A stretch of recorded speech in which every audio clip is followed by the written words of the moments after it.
have the stirrings of gratitude begun, or do they never leave you all? Those of you in this room, I imagine, always feel tremendous gratitude. Thank you, Bob, for that, and thank you, Frank. God and country, faith and freedom, that's what we have. That's what we're celebrating. That's why we're here.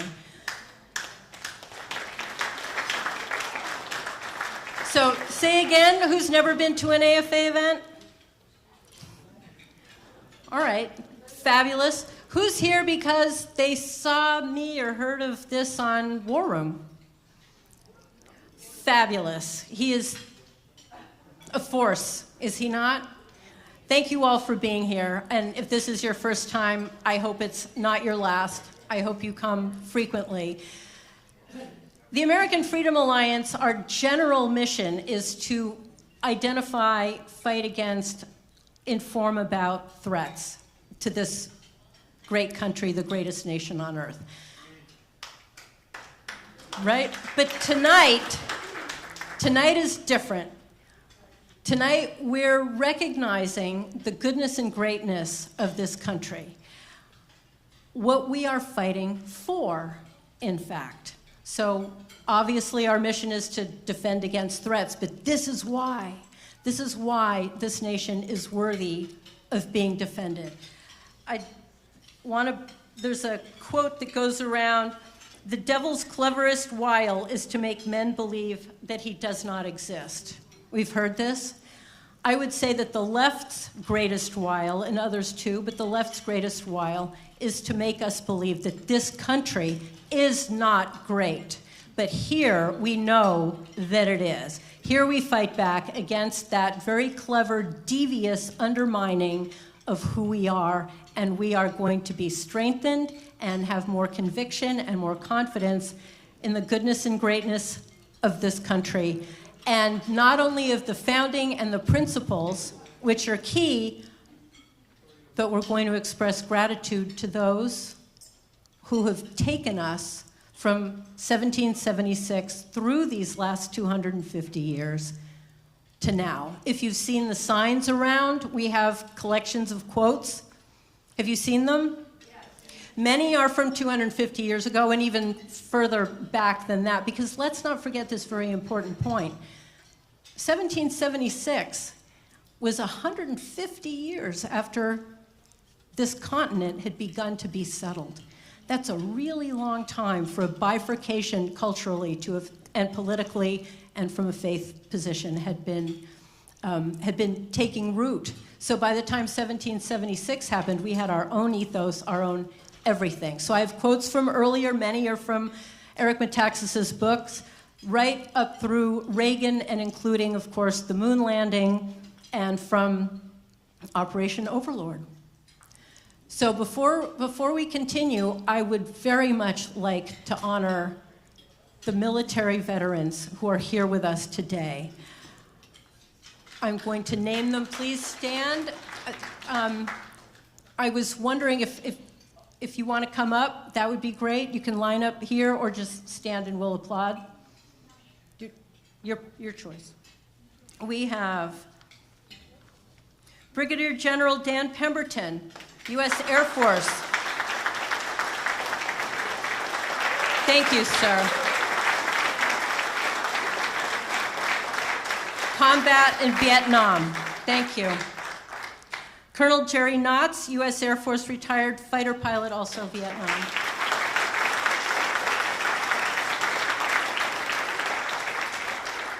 Staff Sergeant Bill Hutton, U.S. Marine Corps, combat veteran, also.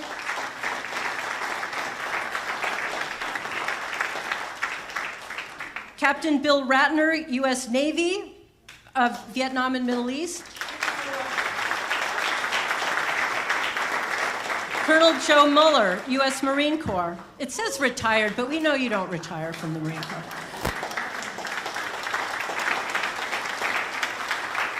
Dr. Michael Koslow, California State Command Chief, Master Sergeant, U.S. Air Force, retired. Colonel Jerry Knotts, U.S. Air Force. Do we have him? Oh, we've got you twice. There we go. Lee Auger, U.S. Navy. Lee Auger. He's 99 years old, but hang on to your hats. Sassi Reuven, Israeli Special Forces commander from in the raid on Entebbe.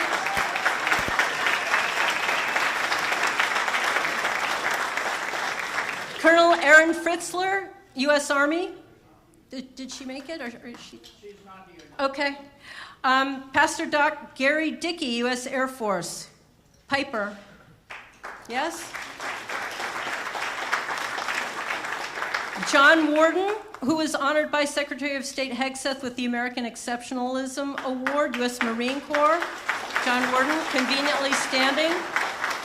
And he is here with Bill Dillon, a World War II veteran. He was in the U.S. Navy submarine service, a World War II submarine vet.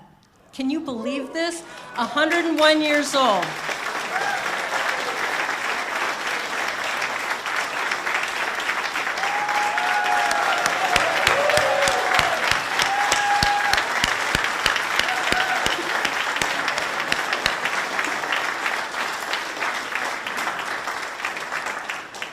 And then we also have Bazooka Joe. Army veteran, received the Silver Star during the Battle of the Bulge for taking out 2 German tanks. Four. My bad, off by half. 107 years old.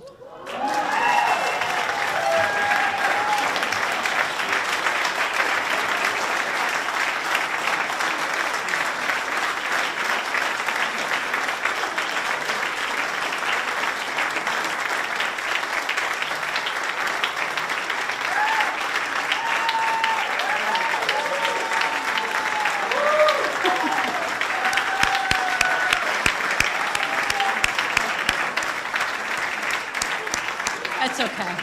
It's fine.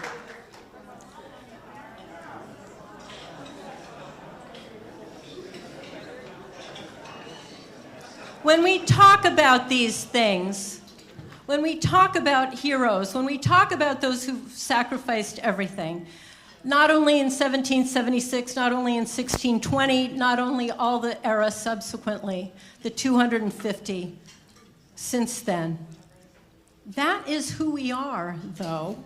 We have been self-selecting from that time, and that's what makes this nation the exceptional nation that it is.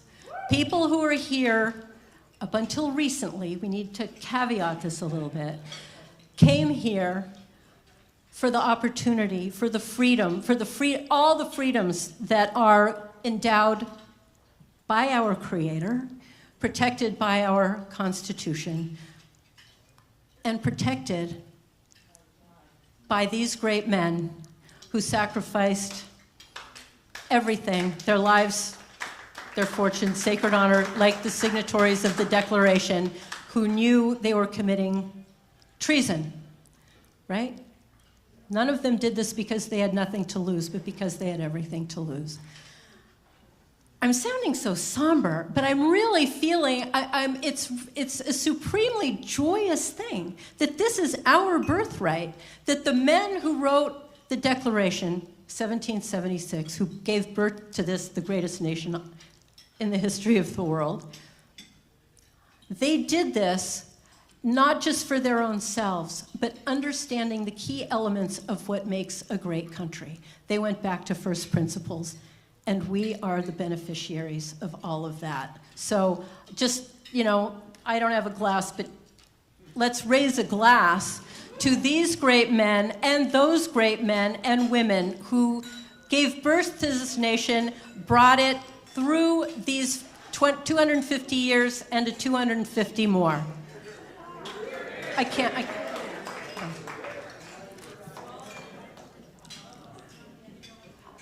Are there veterans I didn't name? I'm Ed Reynolds. Sorry, and are there others? Ed, sorry, different list. All right, so, and anybody else, you all please know that yeah. Thank you. To all our veterans and all those who support them, again, thank you. We really are, yes, thank you.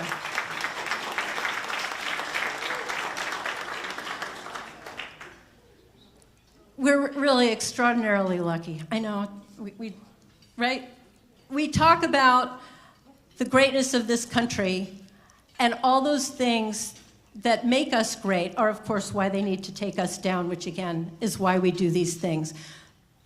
But recognize that our faith, our freedoms, all the building blocks that make us great, all our institutions, these are the load-bearing walls of this country. So part of why we wanted to make sure we do this is to fortify those load-bearing walls and not let them be taken down. So in order to honor that and to build up our joy and our inspiration as we go forward, we chose 4 people who are part of the American Freedom Alliance community. You know them, Frank, Brad Thayer, Suzanne Rayto, and Trevor Loudon. Normally, they speak about the threats that we face all the time, daily, that we're up against. I mean, you've been to our World War III conferences. The threats are real, but today they're each going to say a few words about why they fight. So to start, I'd like to bring up Dr. Bradley Thayer. He's a fellow of the American Freedom Alliance. He has written books on China, and he has a new book coming up about communism that you will be hearing much more about. He's spoken at a number of our conferences, an absolutely brilliant mind. Please welcome Dr. Bradley Thayer.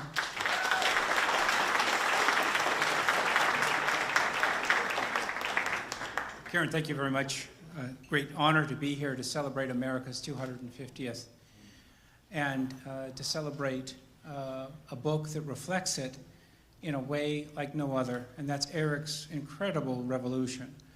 And of course, we'll hear much more about that tonight, but it deserves to be noted that he shows us the power, of course, of men and women working together towards that end. As Karen illuminated, they didn't know that they were going to win, certainly, but their faith in Christianity, Eric demonstrates, as no other book really does, how their faith was essentially reflective of God's purpose and of Western civilization. So Karen asked me to talk about the importance of Western civilization, to put Eric's book, of course, in the context of not only, as Eric describes, the greatest revolution and of the greatest country, the United States of America, but also to illuminate what makes Western civilization the greatest civilization. And if we reflect on it, we can see that in its long history, from Athens through Rome, Karen used to teach Latin, so I won't talk about the terrors of translating the Aeneid or other Latin translations. But through considerable turmoil that we recognize as well, the wars of religion, Reformation, of course, Counter-Reformation, the Enlightenment, and the Counter-Enlightenment all occurred within the confines of Western civilization. Great wars from Homer's account, of course, of Troy to the struggles of today are reflected in our civilization and have made us who we are. So we celebrate tonight. Everything that we celebrate is a product of Western civilization, and that should be stated directly. It's the greatest civilization. We could list empirically the great names. Homer, of course, beginning through the Greeks, going through the Romans. We could list, of course, Shakespeare and Milton, the giants of philosophy, the giants of art, of music, of literature, of architecture, of medicine, of science, of course, and of political life. And the definitive political ideas and principles that they generated over time have given us that shared history of triumphs and struggles, common philosophies, common ways of reasoning, standards for justifying arguments, law, and the importance of law, and what it means to have a good society, and also what it means to have meaning in life and a good life. We in the West must have civilizational confidence. The West is attacked from within and from without. From without by communists in the Chinese Communist Party, by other actors, Islamist supremacists, and others, but from within as well, from communists and their allies operating within the United States. Our confidence allows us to see that our civilization is unique, and it provides a better grounding for our political principles, for religion, for our philosophy, our aesthetics, than do other civilizations. We must understand it, and we must celebrate it. And just as there are no atheists in foxholes, there are no denigrators of Western civilization and its products, for example, Western medicine, if you have illness, if you have cancer, right? Then, of course, Saddam Hussein would know where to go, of course, if he is ill. King of Jordan knows to go to the Mayo Clinic or to go to MD Anderson, not to be treated in Jordan. So the proof of the pudding is in the eating, and that's true in a civilizational sense, as well as in so many others. We have to recognize that the source, and that is the unique source of the ideas of individual liberty, of democracy, of the rule of law, of human rights, of cultural freedom. These are European ideas. They're not Asian ideas, they're not African, nor are they Middle Eastern ideas, except by adoption. They make Western civilization unique, and Western civilization is valuable to its members and the world, not because it's universal, but because it is unique and precious. It's one of the few bulwarks against tyranny that we have today, and again, it remains under assault from communists and from Islamic supremacists. In fact, there's an inverse relationship between American identity, which is illuminated so well in Eric's book, and the power of communism. The stronger American identity, the weaker communism. The stronger communism, the weaker American identity. Likewise, the greater confidence that we have in our civilization as Westerners, the weaker communism's grip on us, or Islamic supremacists' ability to destroy it. Our civilizational confidence is absolutely reflective and illuminated by those values. We can reflect on some recent events, I think, that really bring this point home. Some of you may remember the fire at Notre Dame de Paris, right? A mystery. Nobody knows who started that fire. In fact, it's quite curious that there are a lot of churches that burn in Canada, in Europe, in the UK, in Ireland, and in the United States, but nobody seems to know who starts them. It's one of the world's great mysteries. The rebirth of Notre Dame, right? We celebrated that, of course, in December 2024, and that was a breath of fresh air, Western civilization, that we're far from defeated. We can still make great things and recoup them and rebuild them. The death of Queen Elizabeth II, right, widely acknowledged around the world, in Hong Kong, of course, throughout the Commonwealth, but also in the United States, because it was Queen Elizabeth II who stood for something that was larger than the UK, that was larger than, of course, the royal family, but it was the goodness and decency of the West. So as we're challenged, we need to recognize, in fact, we have nothing for which to apologize. We are the best, and we should say it proudly. It is the West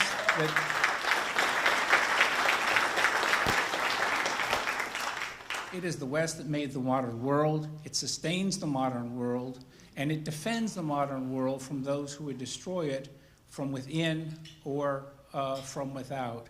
So while we celebrate Eric's book, of course, it's exceptional in every respect, we also recognize that that's folded in to the greatness of Western civilization that has to be appreciated, and our confidence should remain unshaken in what we've inherited, of course, from our ancestors, and that we seek to provide to our progeny. Thank you very much.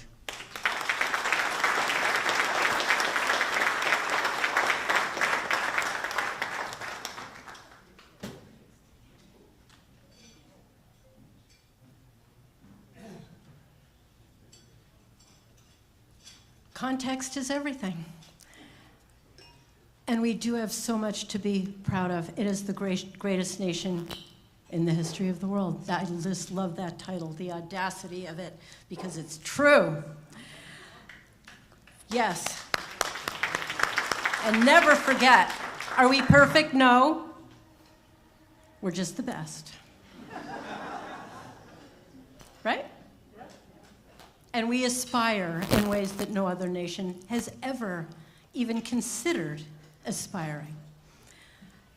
Next, it's a real honor to me to bring up Suzanne Rato. She's been a longtime friend since before I had anything to do with the American Freedom Alliance, and in fact, she was involved long before I was. She and her husband, Robert, were recipients of the 2013 Hand of Freedom Award by the American Freedom Alliance. I wasn't even living here at that time. She's a Holocaust survivor, had come over from Hungary, a refugee. Now she's an American. We love her. She loves America. Suzanne, please come on up.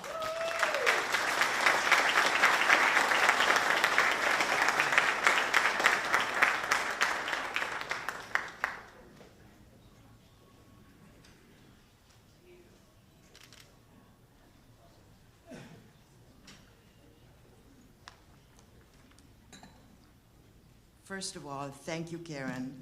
Thank you for the honor and the privilege of giving me to express my gratitude as a naturalized, grateful American citizen.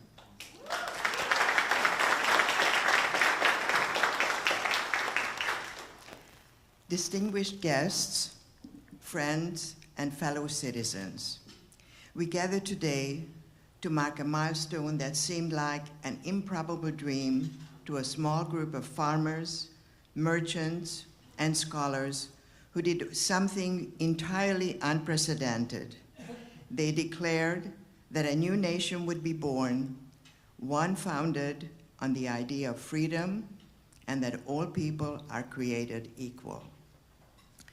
250 years later, that incredible experiment is still alive, thriving, and leading the world. Let us remember the inscription on our Liberty Bell that was taken from the Torah: proclaim liberty throughout the land to all the inhabitants thereof. For me, this is a time to celebrate with gratitude. When you grow up in a communist country, you learn very early that the most dangerous thing you can possess is an independent mind. You learn to whisper and are reluctant and fearful to express your thoughts, your beliefs, and your dreams, even to your closest family and friends. I pledge to protect this great country and our freedom from the growing communism.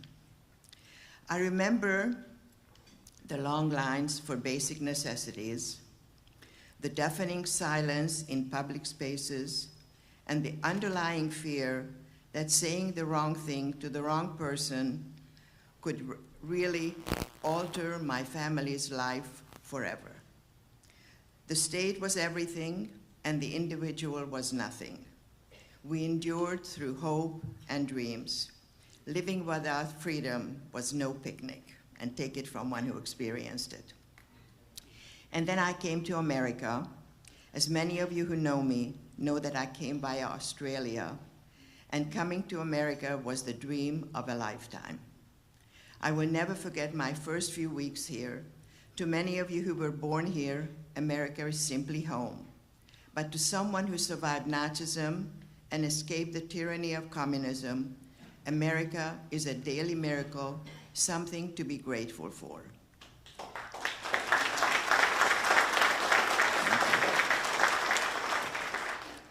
I remember standing in a supermarket aisle, completely overwhelmed by the abundance of choice. But as time went on, I realized the abundance wasn't just about food on the shelves, it was the abundance of freedom.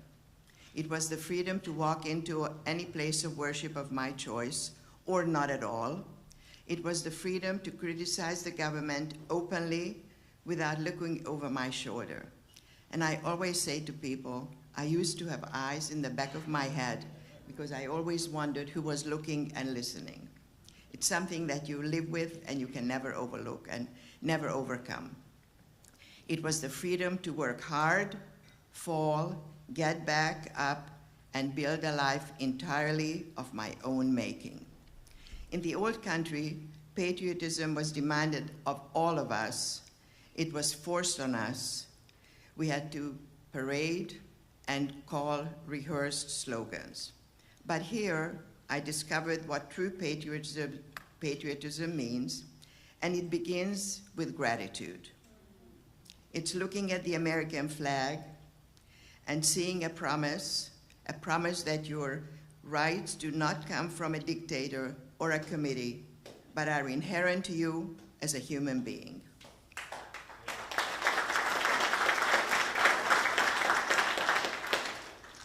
We live in a time when it's easy to focus on America's imperfections. Every nation has them. But for me, foundation of this exceptional country is a magnificent gift, and the ability to argue, to debate, and to strive for more unity and understanding is a luxury that billions of people around the world can only dream of.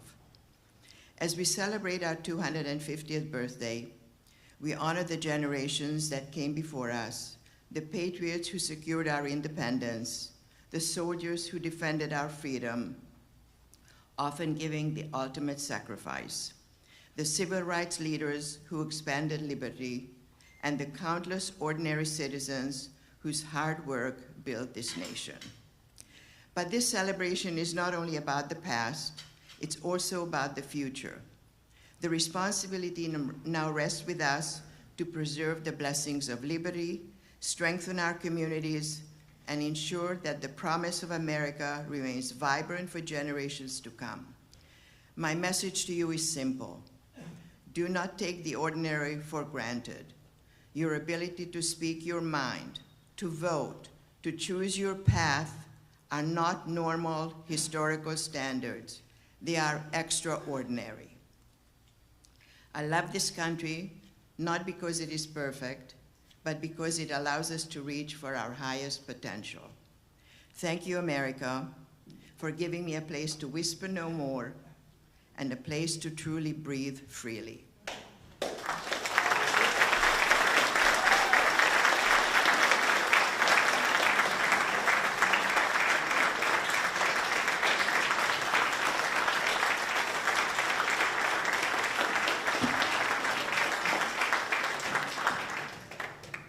Often, it takes someone who lost his or her freedom to remind those who have it just how precious it is. People who come from other countries appreciate America more than those born here. We certainly know. So in closing, I'd like to quote President Reagan, "Freedom is never more than one generation away from extinction." Let us all remember, freedom is a precious commodity. It's fragile. We must protect it, treasure it, never take it for granted, but most of all, never, never abuse it. God bless America. God bless the troops that protect us. God bless our great ally, Israel. And let's celebrate and dream for another 250 years of freedom over tyranny. I pledge my continuing fight to protect this exceptional country, and in that spirit, let's raise our glass one more time to another 250 years of freedom.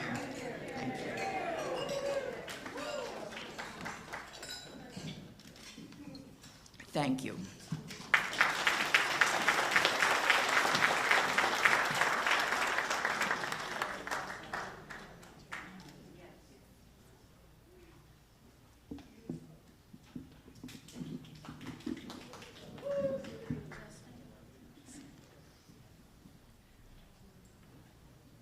Amen. So magnificently said.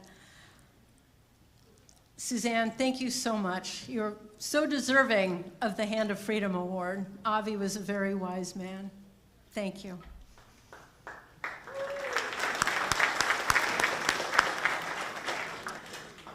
Next is someone who you all know, Frank Gaffney, Rabbi Frank, as we call him.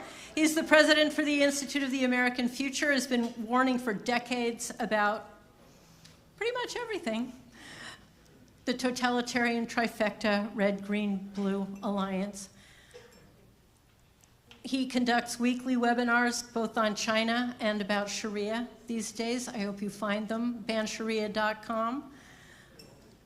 Please look those up. And then Committee on the Present Danger China, again, every week, a webinar on these threats. But today, and he's also on the board of directors of the American Freedom Alliance and speaks at many, many, many of our events. But today, he's speaking about American greatness. Please welcome Frank Gaffney.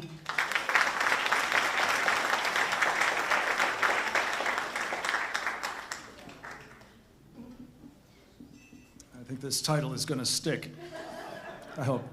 I have to confess, thank you, that I wasn't entirely clear about the program tonight. And so I didn't know exactly what Suzanne was going to talk about. But I was going to talk about it from the perspective of an American. And maybe I could introduce this by just sharing with you a little bit of the miracles that I was blessed by today. One of them was immediately after getting off the plane at LAX this morning, realizing that somebody who I had not heard from in a while, but who I love, had called me in the course of the week. And I'm sure you've all had this experience that suddenly you realize that the call had gone unanswered. So I reached out to her, and she said, oh, this happens to you too probably, that was a pocket call.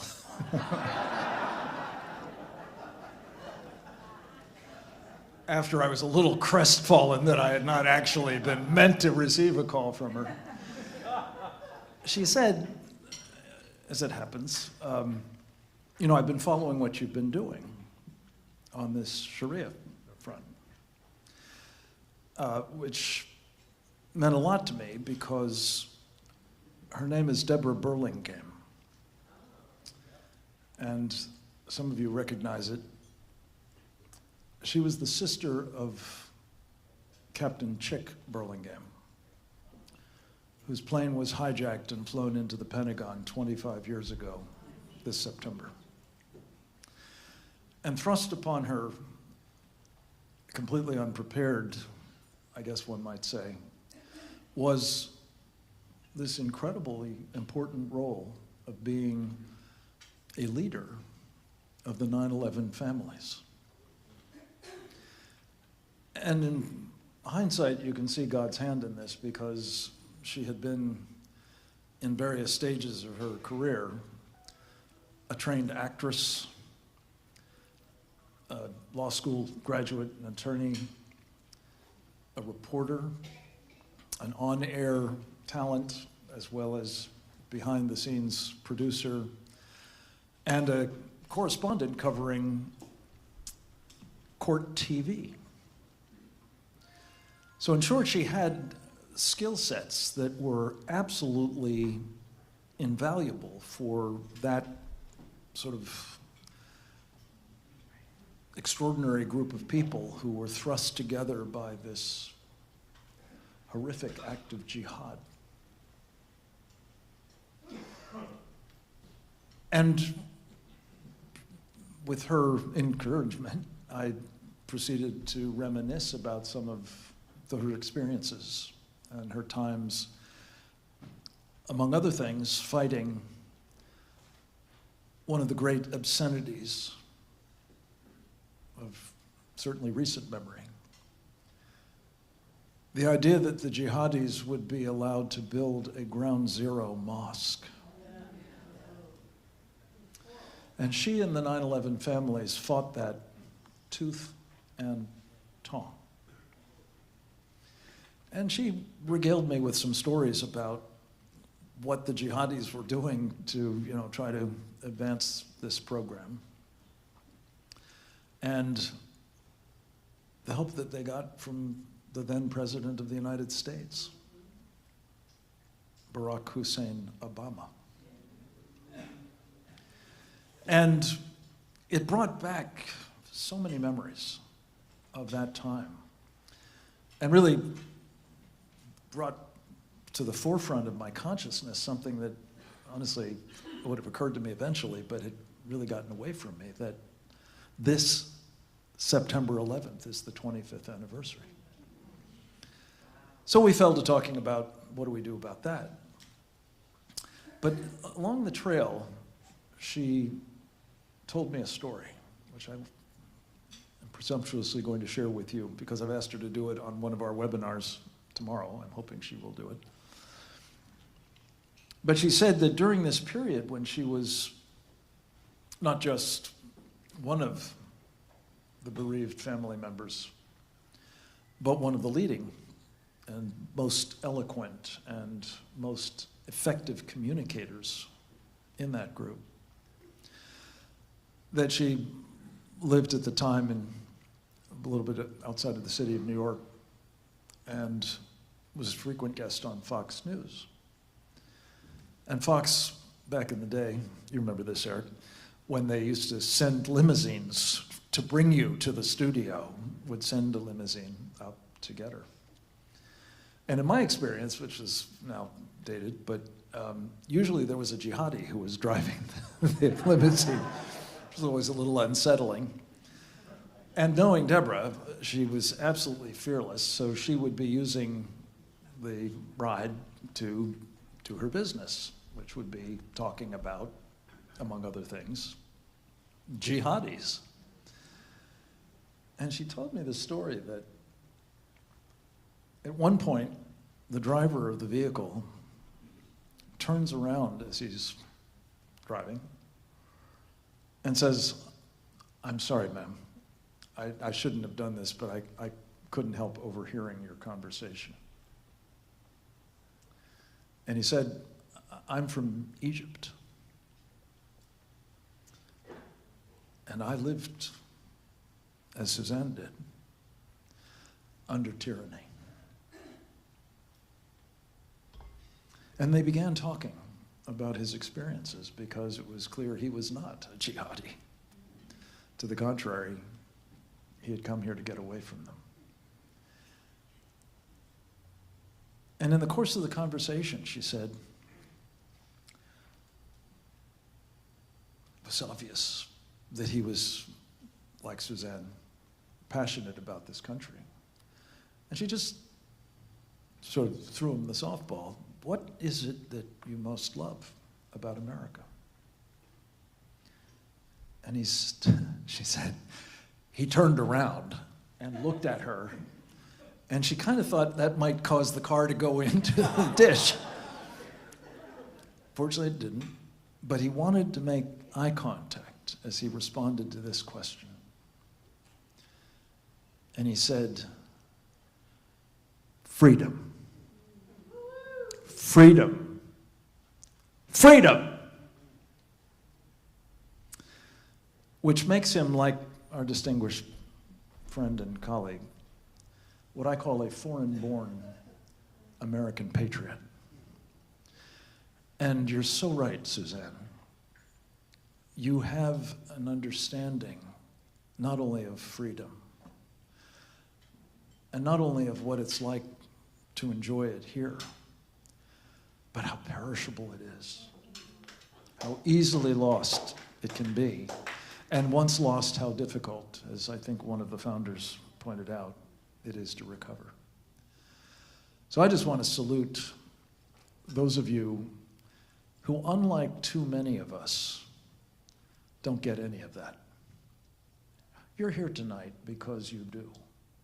You're here because of this wonderful organization led by my dear friend Karen Sigeman so brilliantly, and of course our guest of honor. But you're here because either by virtue of your life experience, your service in the uniform of the United States, like these incredible gentlemen, and the rest of you,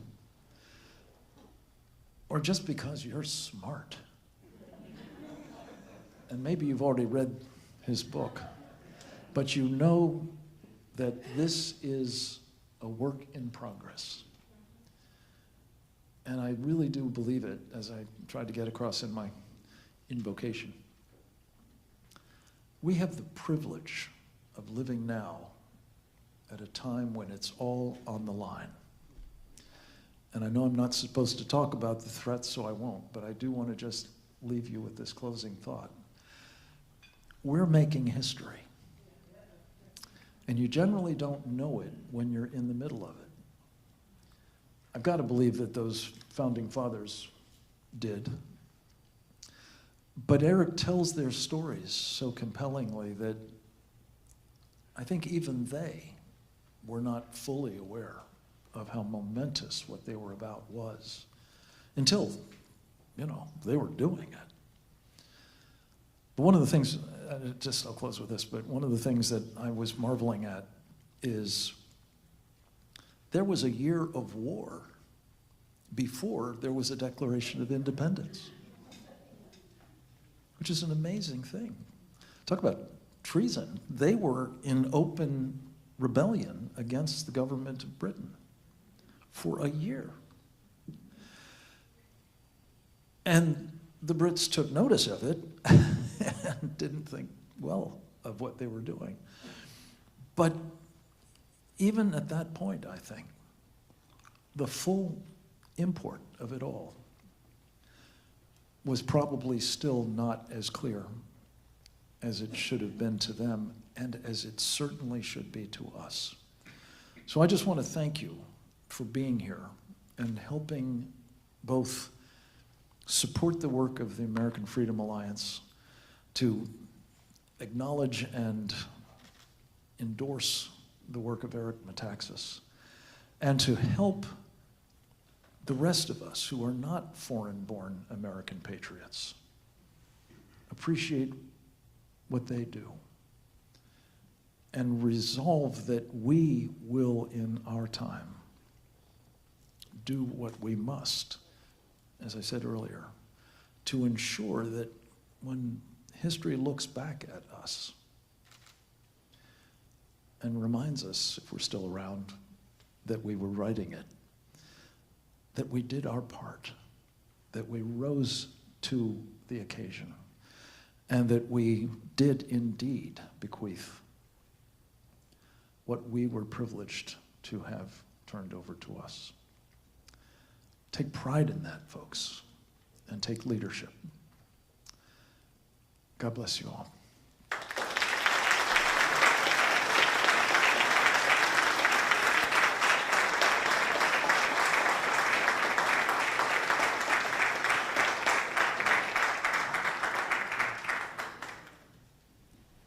It really does. What Frank just said, the entire story, but also it does take each of us. And if you're in this room, you know that. And if you're in this room, you understand that. And if you're in this room, I guarantee, I know for a fact, you're doing an awful lot to preserve this nation and work for 250 more. So I join Frank in thanking you all for being here and understanding exactly this. Either you fought for it or you're smart, or both. So thank you. We also have Trevor Loudon, who travels the country. I mean, one day he's in this city, one day he's across the country, then he's someplace else. So unbelievably dedicated. And again, a foreign-born American hailing from New Zealand. We're delighted to have him. He's a fellow also of the American Freedom Alliance. He's participated in countless, literally countless of our conferences, speaking events, forums. He's been in this room tons of times. I know you've all seen him. Many, many books, The Enemies Within, White House Reds, a new book, relatively new, about Kamala, and a new one coming out. He's been a fellow, as I said, and he was also the 2018 honoree of our American Freedom Award that we had put together for Phil Haney. Do you remember Phil Haney? Yeah, a true hero, and Trevor does much of the same work. also fighting commies, and we honor him with that award. Trevor, please come on up and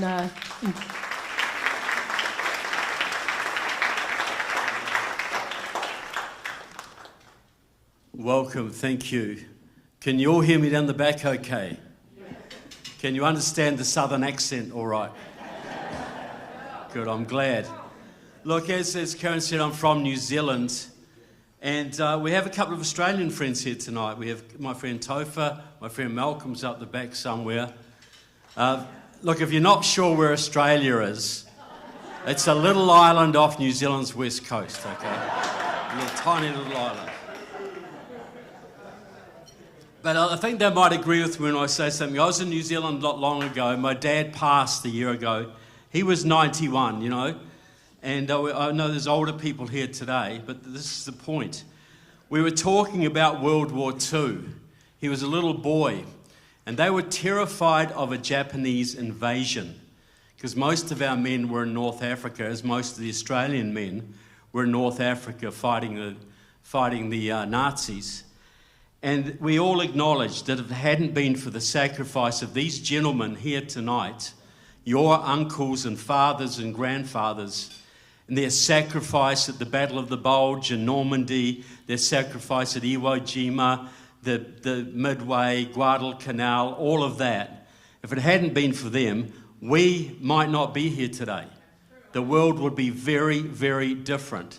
So it's an honour for me to get up here in front of men who actually fought in that war and in Vietnam and other important wars in Korea and say thank you from a New Zealander for what you did. Thank you. Thank you. Now, I'm a believer in the providential theory of history, meaning I believe God intervenes through history to help us in times of need, to help to steer us towards greater freedom and greater prosperity, to lead mankind into a better state. And I think the American Revolution was one example, one of the greatest examples of that process. You go back to Lepanto, you know, Magna Carta. There were many times where I think God helped and drove us forward. But I want to go back to France, 15th century. King Henry, what was his name? Henry V, I think it was, had invaded France, and he wanted to make France a province of England, as he had done to Scotland and Wales and Ireland. And he was winning. The French were very divided. They couldn't decide who was going to be king. And a little 18-year-old girl came from a farm in northern France, got an audience with many of the French leadership, and actually physically led French armies in battle, successful battles against the English, leading to the restoration of the French monarchy. France was preserved. Well, 300 years later, George Washington, after many, many defeats, had the British, he was around the British at Yorktown. He had French armies with him, but the British under Cornwallis were in Yorktown. And he was surrounding them on one side. And they surrendered. But why did they surrender? Because the French Navy had blockaded Chesapeake Bay so that Cornwallis could get no relief or no retreat. We have an American Republic because of France, people. We have France because of Joan of Arc, and we had Joan of Arc because of God.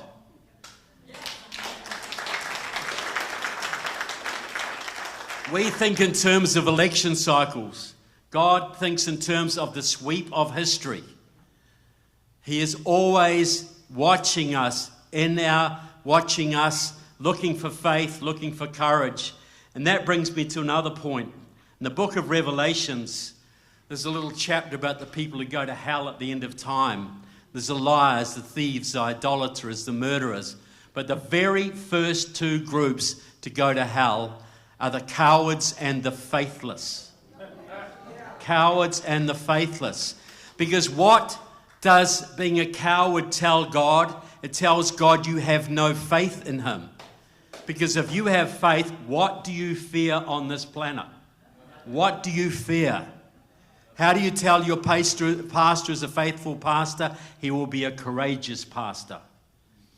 So I'm presuming things here. I've never been in battle.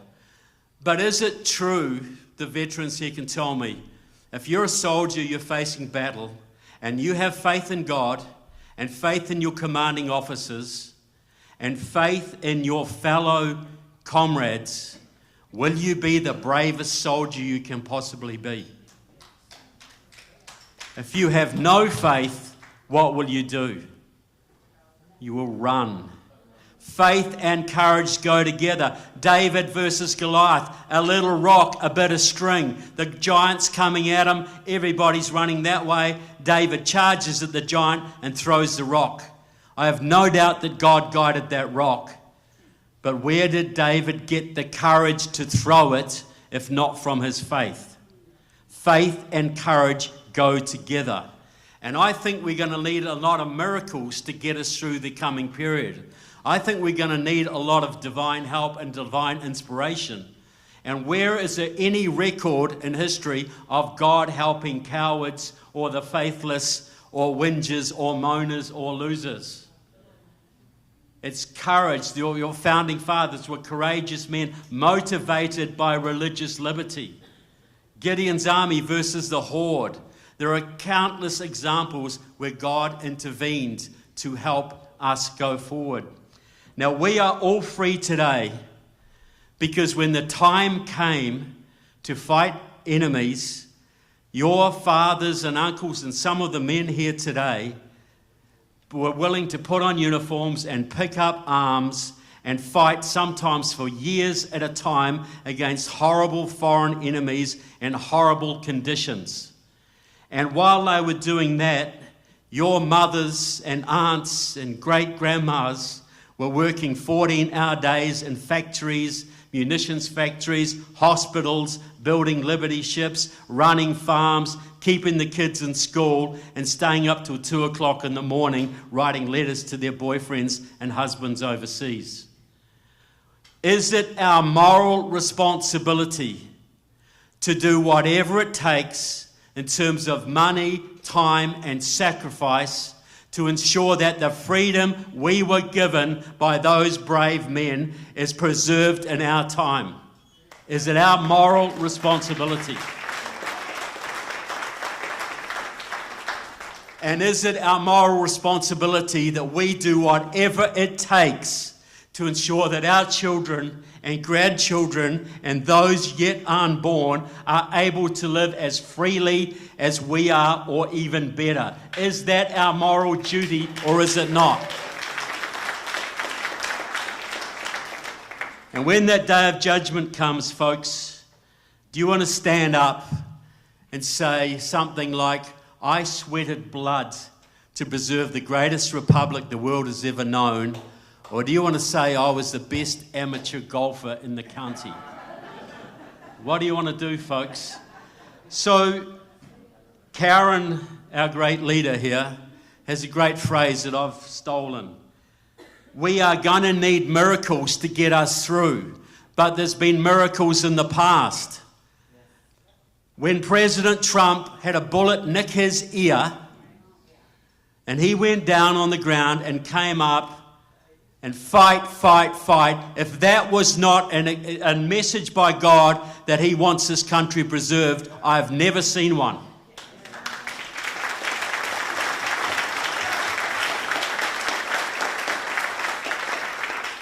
But a brave man, Corey Comparatori, died that day on the ground, shielding his family from bullets.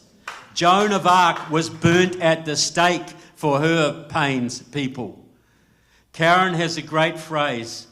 We're going to need miracles to get us out of this, to go forward, but we have to be miracle worthy.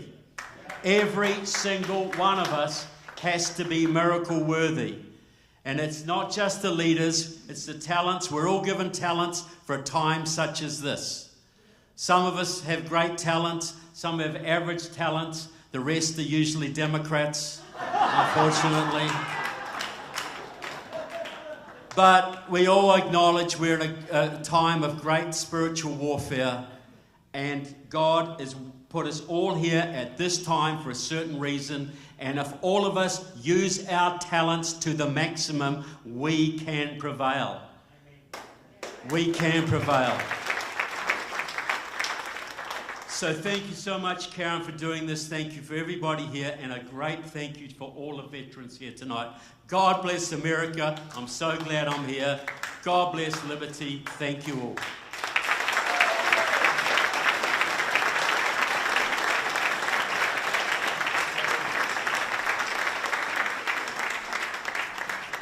Kapow!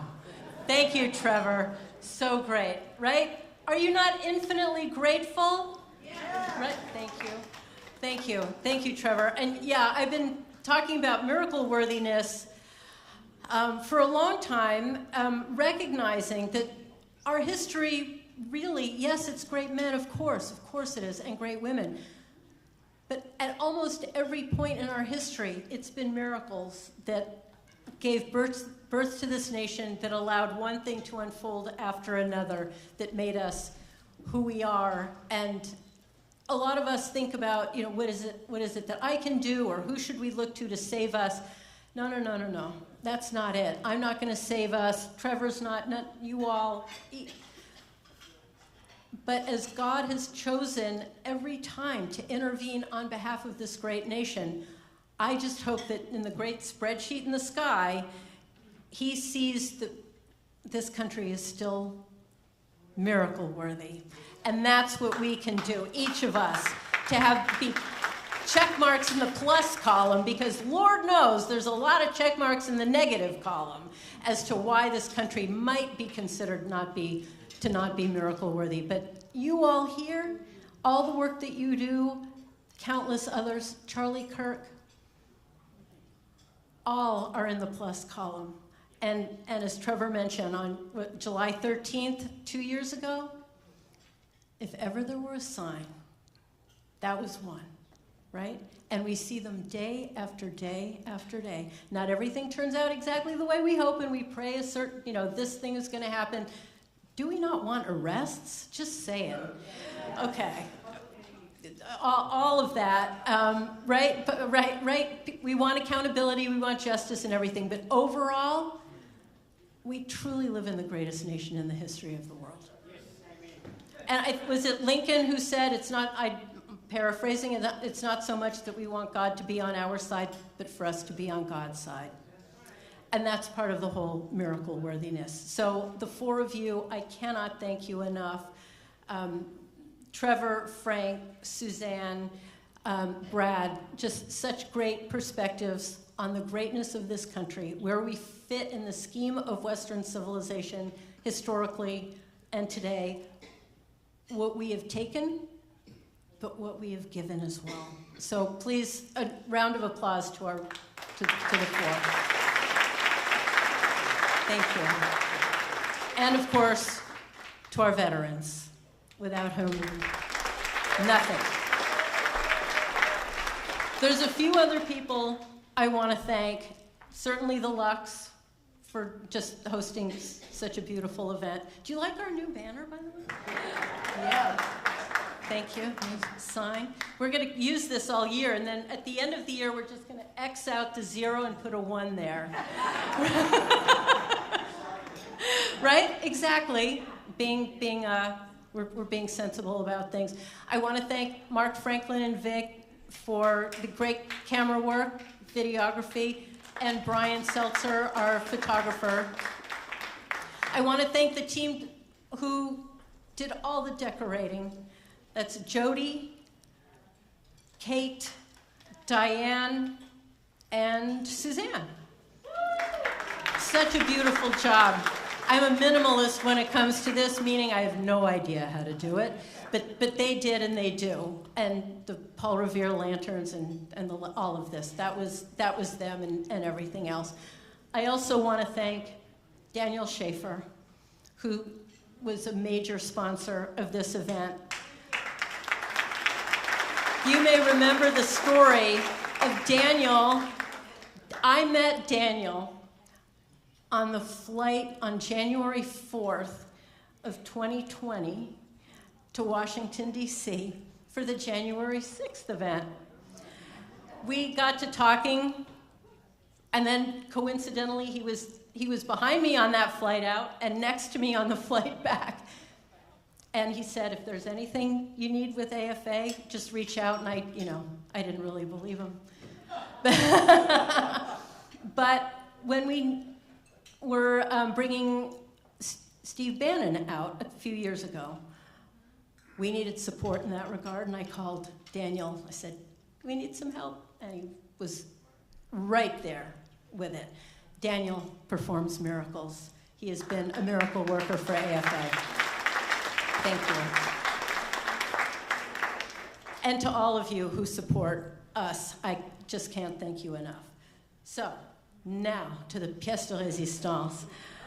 Oh my gosh, I've been pinching myself that we're hosting Eric Metaxas. I can't quite believe it.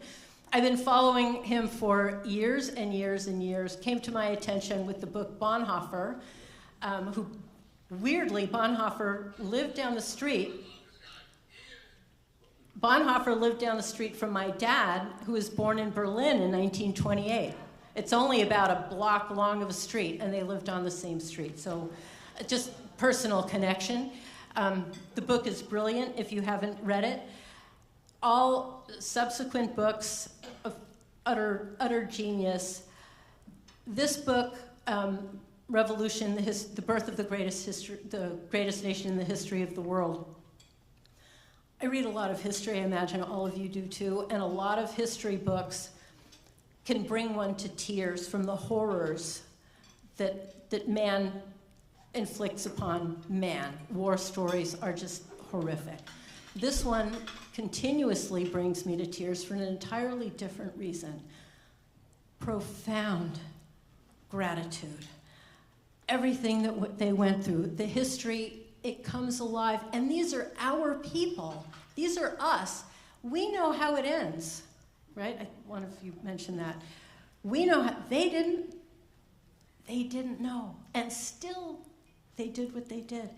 When they wrote the Declaration of Independence, as Frank said, it was already a year in. They already had bounties on their heads. They were already deemed traitors. They were already deemed traitors. And still. And when they sent the little letter to King George III, they knew, they were pretty certain he wasn't going to write back and say, you make some excellent points. I think, you're right, you're a long distance away. It's been 150 years. You've made your own world over there. Power to you. All the best in your future endeavors. It's been great. They pretty much knew that wasn't how it was going to go down. I don't think they expected 8 years of war, but that was just the beginning, and every year since, as Reagan has pointed out, as everyone has pointed out, we need to continuously fight for this. Evil is relentless. Good has to be relentless too, and that's on us. So this book brings that forward, and it also, just tiny story, I used to work in underwater acoustics a million years ago. I don't know if you knew that. I was a scientist, Cold War stuff. And I worked at this company, and I was doing some sciencey things and whiteboards, and I got stuck somewhere. And I went down to somebody else's office, and I said, I'm stuck right here. And he said, show me where. And I said, this is the place. And then one of the more brilliant people in the organization, there were brilliant people there, because this was, in fact, where they invented the internet, just saying. So there were smart people there. One of the more brilliant people walked by, and he said, what's going on? I said, I'm stuck right here. And he went back to first principles of physics, of acoustics, and I'm so irritated because I'm not stuck there. I get that. I'm stuck right here. He started way back, first principles, and the next thing, and the next thing. Then he got to where I was, and all of a sudden it was very clear what to do next. And this book reminds me of that, as, by the way, John Adams, when he was trying to figure out what to do, he harked to our founding principles. So if we wonder what to do next, this book reminds us what we can go back to. because it's all there. And it's not just 1776, it's not just 1620. These principles are literally biblical. And when we deracinate, which is what the left tries to do to everything all the time, meaning disconnecting us from our roots, again, our load-bearing walls, which is what they do, then we get confused and don't know what to do, which is why they do this. The more we reattach to our founding principles, the easier it all is. Just as when Jim Barger walked by and started with this irritating stuff, I got that. It makes the next steps so clear, because those principles are the principles. They're not some principles, they're the principles that make all this work. So I want to thank Eric Metaxas for this brilliant book. It is truly a work of art. It is a magnificent story. It's our story. It's beautifully told. It will make you weep because it's your story. We are so blessed. It's on us to keep it. A republic, if you can keep it, it's on us. But this book will give you the strength, the knowledge, the confidence to do what you need to do, to keep fighting the fight in however way is your way. As Trevor said, we all have our own skills, but we all can do something. So this book, it's so extraordinary, and I heard Eric Metaxas on Steve Bannon's War Room, and what he was talking about is how interconnected faith and freedom are, and the extent to which Judeo-Christianity is really the sine qua non of what we are. They are the load-bearing walls. So please join me in welcoming the utterly brilliant Eric Metaxas.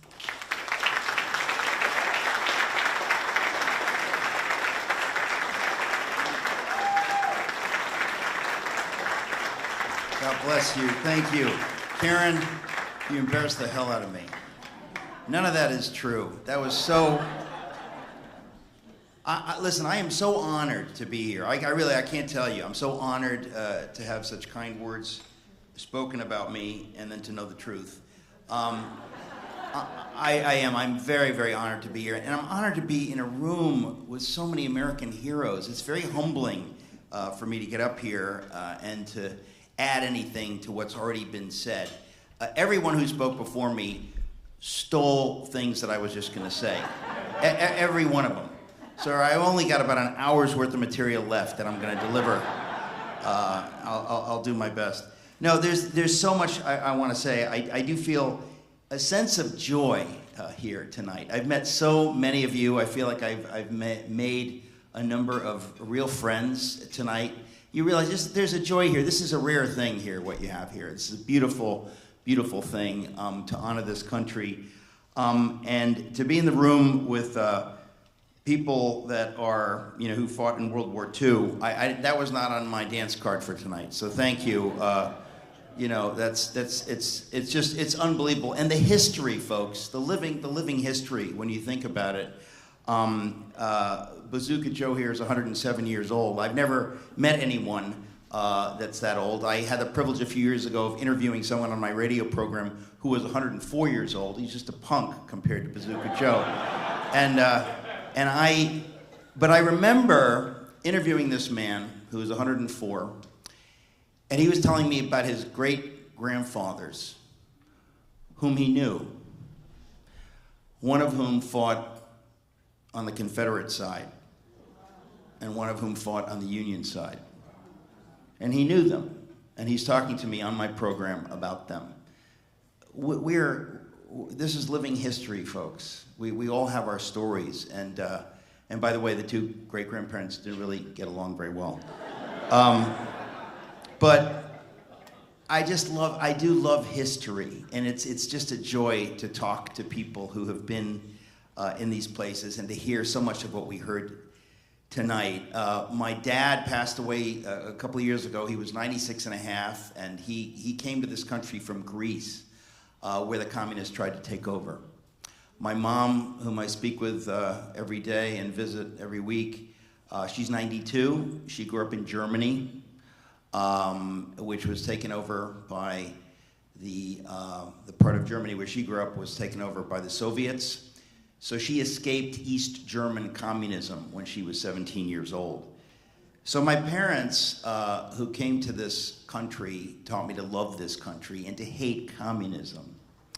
And I was looking through some papers recently, and I found their naturalization certificates from 1960. And I tell you, this is the thing, is for anybody who has come from another place, you appreciate what we have here. And of course, we have to get the people who are here to appreciate what we have here. And I think part of that is happening. I even remember when I was 7 years old, 1971, we went to visit East Germany. And I remember as a 7-year-old looking at the train as we go across the border and seeing the barbed wire and the dogs and the soldiers. And you know, my mother explaining to me, yeah, they're keeping them in. They're keeping them in because nobody wants that. Nobody wants that. And so my parents taught me to love this country. So it's very moving to be in a room with people who love this country. I want to say God bless you all, because we need people who really love this nation and understand what it's all about. I wrote this book, Revolution. I wasn't planning to. It's kind of funny. A few people have mentioned God here. I'm an atheist, but I got to tell you that that's a lie. I'm not an atheist.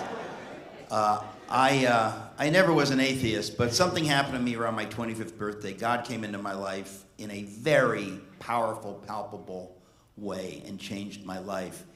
And I've tried to do everything I do in my career following God's lead. But I never ever would try to, I never thought that I would write a book on the American Revolution. And a little bit over 2 years ago, a friend of mine had read my book, 7 Men, and he read the chapter in George Washington, and he said, Eric, this really moved me almost to tears, and you should write about the whole revolution. And I said, I never thought about writing about the American Revolution. Never in my life, not one time, have I ever thought of writing a book on the American Revolution. And people always have ideas for books for me, and I hate that. They go, hey, have you thought about writing about John Calvin? No, I haven't, and now that I have, I won't. Thank you. You know, they act like writing a book, you can knock it out in a weekend. Come on, do it, really. But when he mentioned the revolution, I thought, it was one of those ideas, I thought, that's interesting. Let me think about that. And then I realized that our 250th was coming up. And by the way, the proper term for the 250th, it's America's supercentennial. You need to know that. God gave me that term. I shared it with the president. He said he loved it. He shared it on Fox News, and he never mentioned it again. And that's the only reason that I voted for Kamala Harris. I'm kidding. But the supercentennial, it's a moment of celebration. And the reason I bring this up is that I believe we are right now in the third existential crisis of American history. The first is the revolution. We never should have won that war. Somebody hand me a water there. I'll take it.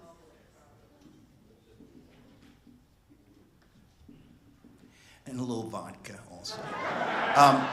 We never should have won that war. That's a fact. The second is the Civil War. And the third is right now. And I say this because I think this is God's hand, that when we're in an existential crisis, it means that everything is on the line, okay? World War II was important. The Korean War was important, right? But an existential crisis, if you lose everything. And that was the revolution. That was the Civil War. We are in that now, and you know that. We're in that now. We have elements of Islamofascism, communism. They want to take down the greatest nation in the history of the world, and they're working hard to do that. But I believe God has ordained that we will keep the republic. I believe that. But I don't just say that. If you had said to George Washington in 1776, hey, you're going to win, he would say, okay, but we still have to fight.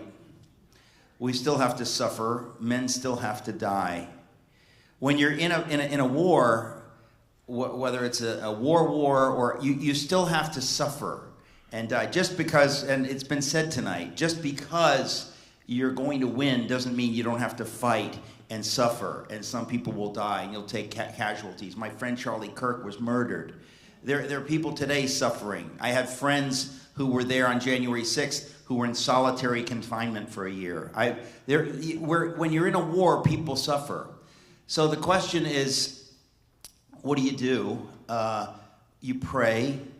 You know that if God is with you, you will win. If God is with you, you can never lose. Even if you lose, you win if God is with you. And you need to determine, somebody else said, Trevor said about being miracle worthy. And that's kind of the theme of my book. Put this down. Excuse me. The theme of the book, in a sense, the reason the reason the book is titled Revolution is I wanted it to be a definitive story of the American Revolution. I said I want to write a definitive book. I thought somebody needs to write a book that in one volume tells the whole story of how we came into being 250 years ago. Because there's plenty of books on the revolution, but there's not one book that tells the whole story. And then, of course, we're getting some woke versions. I don't know if anybody had the misfortune to see Ken Burns' PBS documentary of 12 Hours. Anybody see that? Miss it if you can. It's worth missing. It's worth missing. I would say the same about the Odyssey, but we're not talking about that tonight. It's definitely worth missing. But the point is that the reason I wanted to write this book, I said somebody needs to write a book that tells the whole story in one volume. And it's not really that the book is a celebration. It is a celebration, but it's not trying to be a celebration. If you just tell the story of the birth of America, it is inescapably inspiring and celebratory. Because the story of the birth of America is just one of the most beautiful stories in the history of the world. It's one of the most extraordinary stories in the history of the world. So my goal was simply to tell the story. And when I told people that I'm writing a book on the revolution, everybody said, "What's your angle? What's your angle on the revolution? What's your angle? What are you gonna write about?" Like I'm some academic, I gotta find some angle. And I said, I don't have an angle. I just want to tell the story because I think we as Americans need to know our story. Now, the people in this room, most of you are the exception. You already know this stuff. But most people, certainly my age or younger, and I've never felt so young in my life. Thank you, Bazooka Joe. But most people, we either haven't heard it or we've heard people run down the country and denigrate the country and not celebrate the country. So there's tremendous ignorance in American culture right now with regard to our history. So I thought I just want to write a book that just tells the story because we owe it to the men who died in that war and suffered in that war and fought in that war. We ought to know their story. We ought to know the struggle. We ought to know all their stories. I said I want to put it in a book. That's my goal. But in the course of writing it, I found an angle, and this is what's so strange. I didn't expect that, but because it's not like I knew all this stuff and I thought, I'm going to put it in a book. I just knew I want to write a book. I know a little bit, but then you start doing the research and you start seeing things. And it happens to me every time I write a book, and this is no exception. I saw a lot of things I had never seen before, ever. And one of those things was the frankly religious nature of the whole thing. I had never seen how dramatically Christian it was.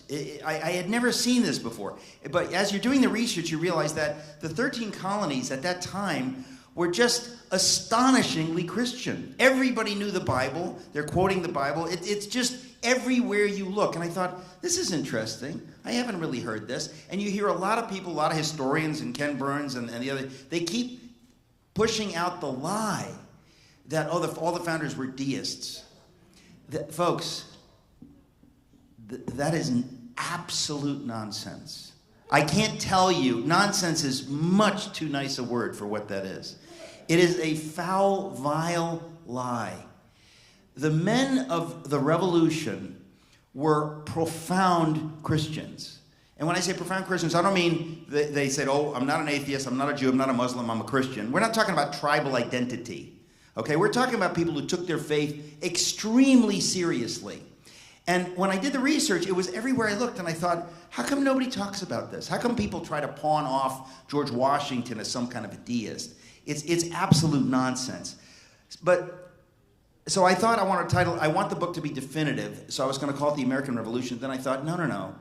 This is the only revolution in the history of the world that succeeded in doing what it set out to do.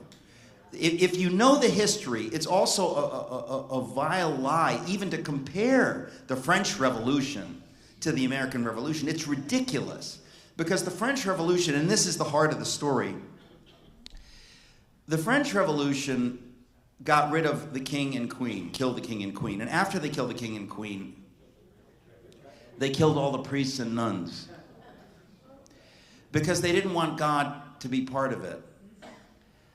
Our revolution, dramatically different. We got rid of an earthly king and did what the Israelites did in the Sinai wilderness, getting out from under Pharaoh and out of Egypt, out of bondage, and being alone in the Sinai desert and looking up to God as our king. That is what all of the founders, all the men of the revolution understood that narrative. And every American needs to understand that narrative, because that's history. That's not Christian history. That's American history. That is true. And even if you don't agree with it, you don't have to agree with it. But the point is, you need to know that's how they saw it. They saw it that we're getting out from under an earthly king, but now we look to God as our king. And we can never govern ourselves unless we're governed by God. That is how they all saw it. And the more research I did, the more I was shocked that it was everywhere I looked, but nobody seemed to know this. And if you want to know how dramatically true it is, I mean, as I said, the French Revolution, they get rid of the king and the queen, then they kill the priests and nuns, and how did that go? They talked about we're going to get liberty, égalité, fraternité. How did that work out? They got rid of the king and the queen, and they replaced them with what? First, a bloodbath, a horrible bloodbath of terror, and then they get a dictator emperor named Napoleon. So how did that trade work out? Yeah, you want to get rid of a king. Now you got an emperor dictator. We got rid of a king, and we genuinely became free. We governed ourselves because we were under God. So that's the Sinai covenant. And they were self-conscious of going back to Sinai. They were self-conscious. The men of the revolution understood what they were doing. Samuel Adams, another one of the great heroes, and one of the joys of writing this book is to introduce these names and these stories to some people who don't know anything about them. But Samuel Adams was the father of the revolution. And he gave a speech to Congress the day before they signed the Declaration of Independence. Now, who knows the day that they signed the Declaration of Independence? I'll wait.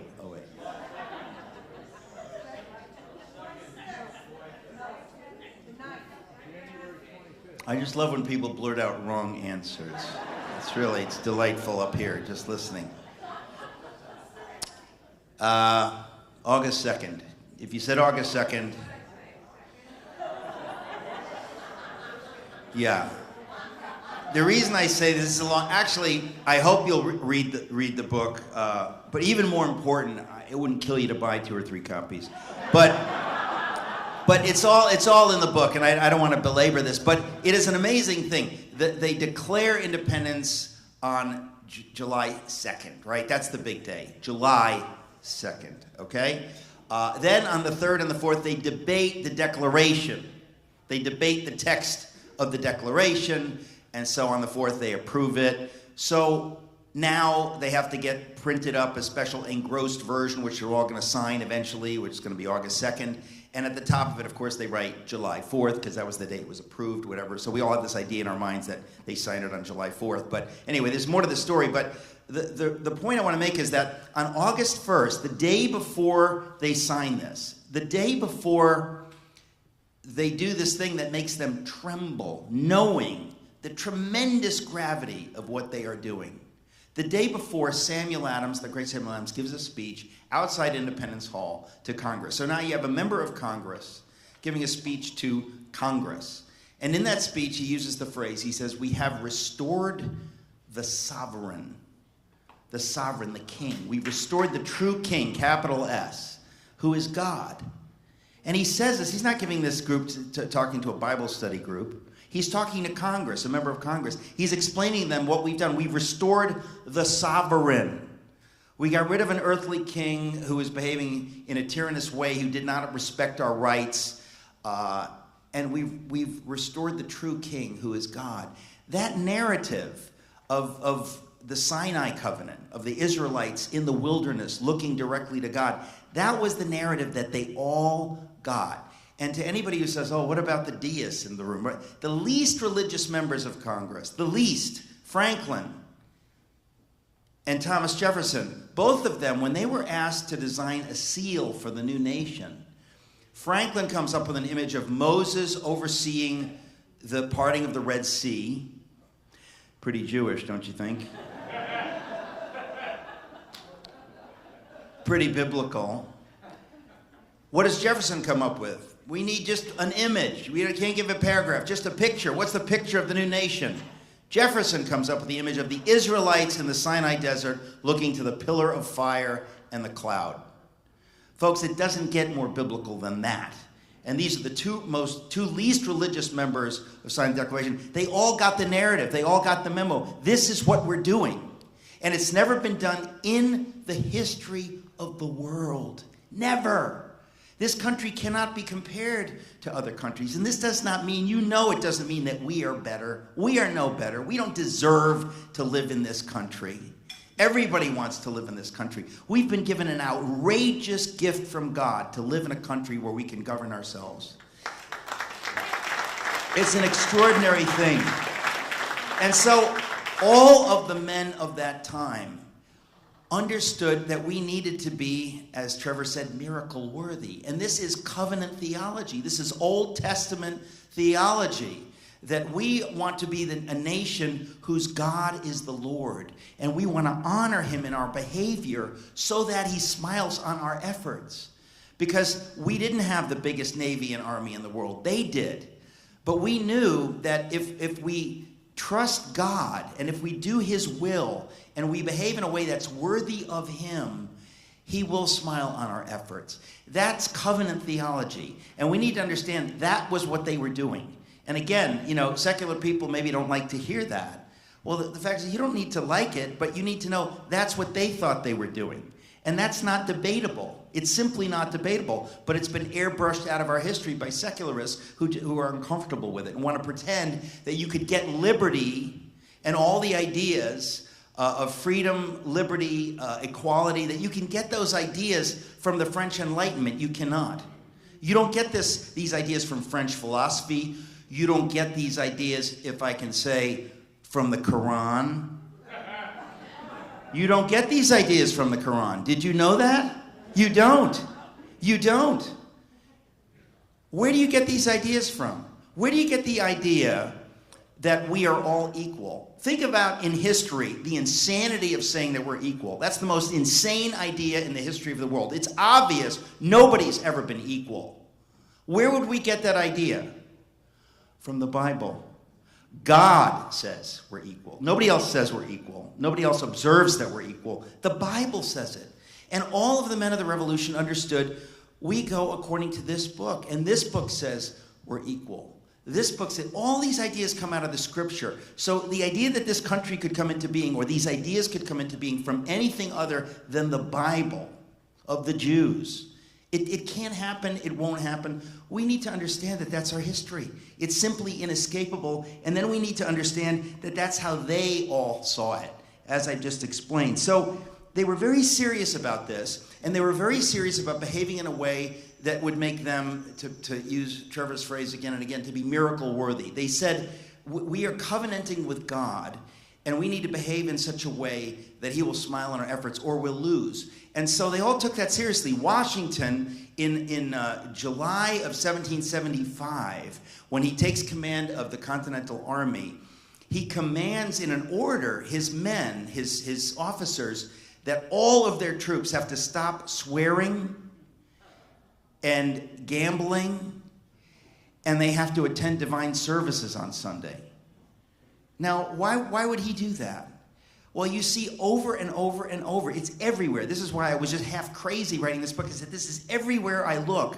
They were obsessed with the idea that we have to honor God. God is real. God's not a theory. God is real. And if we honor him in how we fight and how we behave, he will smile on our efforts. They said this over and over and over and over. That was their game plan. So, of course, you fight, you do everything you can, but you know that apart from God, we will lose. The British had just the opposite view, and this is what shocked me. The British elites of the time, and again, this came from my research. I wasn't really clear until I did the research. They were extraordinarily godless. The British elites of the time were godless, were corrupt, were cynical. Now, this is not every one of them, but largely speaking, the culture of the British elites was tremendously immoral. And you see evidence of that everywhere. When you look at George Washington is so upstanding, and he's talking about virtue and character, and everybody knew that about him. His counterpart on the British side was General Howe. General Howe was known to have a mistress during all the years that he was in America. It wasn't like, oh, he has a mistress, a few people whispered about it. No, everyone knew that he had a mistress. Everyone knew, because that was how you behaved in the world of the British elites. And so the British elites, not only were they not serious about their faith in the way that the colonials were serious about their faith, but the British elites mocked the faith of the Americans. They mocked the faith of the Americans. Now, this is similar today. It's as if the Hollywood elites, or the Manhattan elites where I live, were governing a conservative town in Oklahoma. You think they're from the same country, they speak the same language, but their values and their culture could not be more different. And so they sneered at what one of them called the Bible-faced Yankees. And it's important we understand this, because it plays out in how they fought the war. When you read the book, you'll see that the British were barbaric. They were sadistic in the way they treated oftentimes the Americans would surrender, and the British or their Hessian counterparts would bayonet the Americans to death who were surrendering. And you see this over and over and over and over. It's like the Japanese or the Nazis in World War II, sadistic, because it comes out of a worldview. If you don't believe in God, if you believe might makes right, you know that we can crush the enemy, and we will crush the enemy. That's how we're going to win. The Americans genuinely looked to God, and that astonished me everywhere I looked. So the story of the American Revolution, part of the reason I wrote the book also is I thought that in this existential crisis we're in right now, which I believe God has said we're going to win. When that bullet hit Trump's ear, as Karen said, that was a sign to all of us. God is saying, just as he dodged that bullet, you have dodged that bullet. I have determined that you will live. You should be dead, but I have determined that you will live. That's God's determination. But now our job, what do you do when you dodge a bullet and you see the blood? What's the first thing you do? You say, fight, fight, fight, right? You say fight. So we're here to fight, and God will be with us, but we have to be worthy of God. And I think that if we're worthy of God, God really is with us. We can depend on it. And I think right now we can depend on it. There's a moment, Samuel Adams, whom I just mentioned, a year after he gives that speech, he gives another speech. Now things are looking really bad. The British have taken Philadelphia. And so 1777, Congress gets out of there, and they're hiding in York or Lancaster, Pennsylvania. And they're really, it's looking bad. And Samuel Adams gives another speech. And in his speech, he declares, good tidings will soon arrive. Now, how could he say that? He basically lays it out. It's in my book. You can read most of it. But he basically says, we have honored God.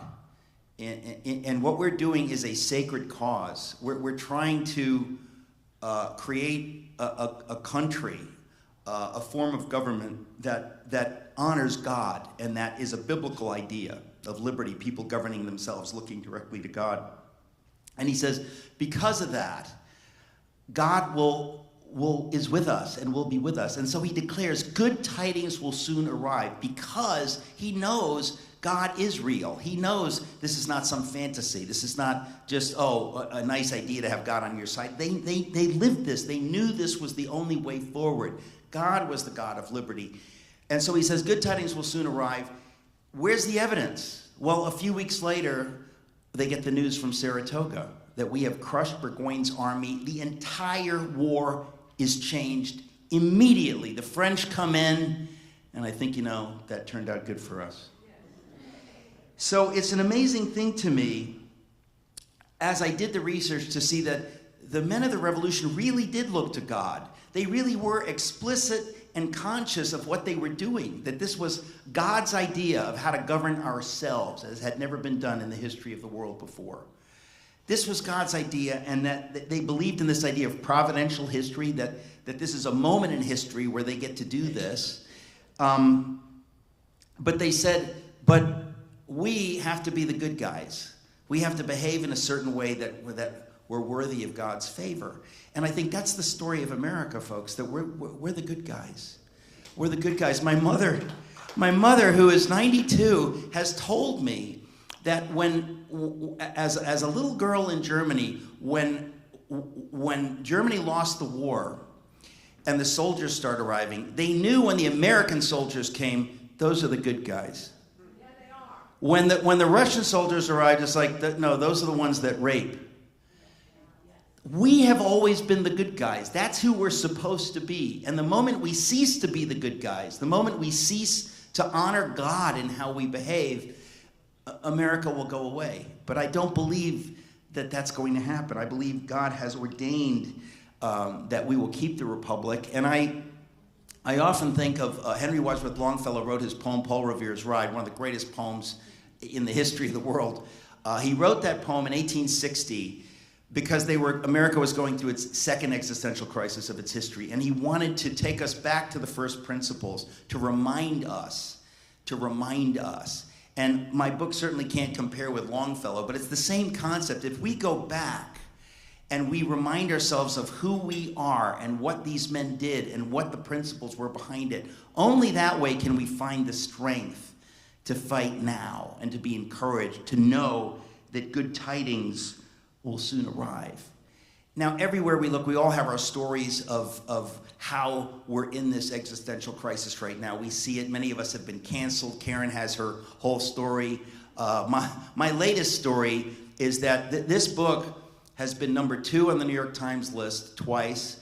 Today, the new list came out. It's number 5. It's been at the top of the list for 6 weeks, 7 weeks, 6 weeks. Barnes & Noble is not carrying it. If you go to bn.com and type in the word revolution, usually the bestsellers pop right up. They're pushing them at you, right? If you type in the word revolution, barnesandnoble.com, the book doesn't even show up anywhere. Now, I'm just telling you, that's one little example, but we understand we're in a battle. We're in a war with people that hate this country, hate the God of the Bible, hate the people that love the God of the Bible, hate the people that love America, hate the people that love this president for standing up for this country. And we are daily dealing with this. But I want to encourage you that during the revolution, let's not pretend that all the Americans were on the side of George Washington. There were plenty of them that were happy to sit on the fence, see which way is the wind going to blow. We're not going to stick our necks out. We don't care about liberty, whatever. I just want to, I just want to keep my job or whatever it was. There were plenty Americans that sided with the British. There's always going to be people on the other side. The question is, are there going to be enough people on our side? Are we willing to fight? Are we willing to do what is necessary? And so every one of us in this room, we have a job to do. Karen has said this. Every one of us has a job to do. And the only question is, will you do the job that God called you to do? Right now, I'm doing all the media I can around this book because, frankly, I want this book to be in the mainstream. Not just so that those of us who love America will read it, but those people who don't know the story of America will read the story of America and fall in love with America and decide, you know what, I want to side with those people who are fighting for this country. So we're in that battle right now. Tonight, honestly, it's just a deep honor and joy to be in a room full of patriots like this. I cannot tell you, we were moved to tears over here listening to some of this. I want to thank you for inviting me. I'll be happy to hang out and talk and sign books. But I really believe God has determined that he will save this nation for his purposes going forward. God bless you.